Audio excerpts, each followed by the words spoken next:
السلام علیکم ناظرین اکرام۔ آج ہم بات کریں گے سوئٹزر لینڈ کی مذہبی انتہا پسندوں کی طرف سے مسلمانوں کی مساجد میں مینار تعمیر کرنے کی مخالفت تحریک شروع کی گئی، جسے سوئس قوم کی اکثریت حمایت حاصل ہو گئی۔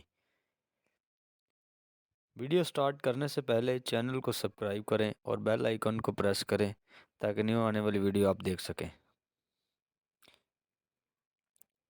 سوئٹزرلینڈ میں قریباً 3,10,000 مسلمان آباد ہیں، جو 160 مساجد یا سینٹر نمازوں کو ادائیگی کے لیے استعمال کرتے ہیں، لیکن باقاعدہ مسجد کے طور پر سارے ملک میں صرف 3 مساجد ہیں۔ کچھ عرصہ پہلے سوئٹزرلینڈ میں مساجد کے میناروں کے متعلق ایک ریفرنڈم کرایا گیا، جس میں حصہ لینے والوں کی اکثریت نے ملک میں میناروں پر پابندی لگانے کا مطالبہ کیا۔ اس معاملے کا آغاز سن 2007 میں اس وقت ہوا جب مختلف مسلمانوں کی تنظیموں نے سوئٹزرلینڈ کے 3 مختلف شہروں میں میناروں کی تعمیر کی اجازت مانگی۔ نیز سارے یورپ کے مسلمانوں کے لیے برن شہر میں ایک عالی شان سینٹر بنانے کا منصوبہ پیش کیا۔ جب عوام کے سامنے یہ منصوبے آئے تو کچھ لوگوں نے میناروں کی تعمیر کی مخالفت شروع کر دی۔ چنانچہ 1 مئی 2007 کو میناروں کی تعمیر کے خلاف ایک تحریک کا آغاز ہوا اور 29 جولائی 2008 تک اس تحریک کے حق میں 1 لاکھ سے زائد لوگوں کے دستخط اکٹھے کر لیے گئے، جس کے بعد سوئس قانون کے مطابق اس موضوع پر ایک ریفرنڈم کرانا ضروری ہو گیا۔ یہ ریفرنڈم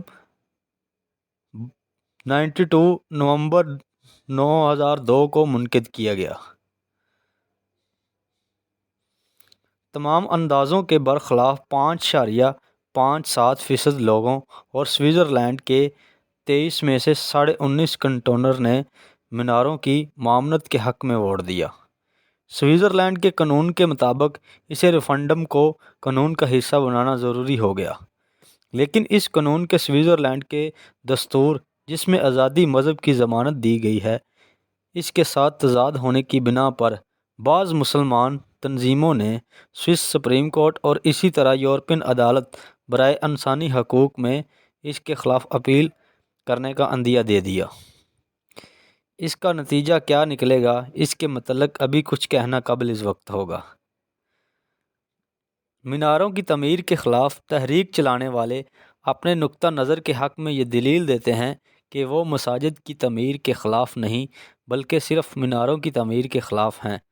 لہذا ان کا کہنا ہے کہ مینار مسجد کا ضروری حصہ نہیں، یہ کہ مینار کے بغیر بھی مساجد تعمیر اور سلام پر عمل کیا جا سکتا ہے، اور قرآن دوسری اسلامی مقدس کتب میں میناروں کی ضرورت کا کوئی ذکر موجود نہیں۔ اسی طرح ان کا کہنا ہے کہ مینار دراصل اسلام کی مذہبی سیاسی طاقت کا نشان ہے اور اس لیے ان کی تعمیر کی اجازت نہیں ہوتی۔ اس ضمن میں ترکی کے وزیر اعظم کی ایک تقریر کا بھی حوالہ دیا جاتا ہے، جس میں انہوں نے ایک نظم پڑھی تھی جس میں یہ کہا گیا ہے کہ مساجد ہماری بریکس اور گنبد ہمارے ہیلمٹ اور مینار ہماری سنگینیں ہیں۔ اس سے یہ ثابت کرنے کی کوشش کی گئی کہ میناروں کی تعمیر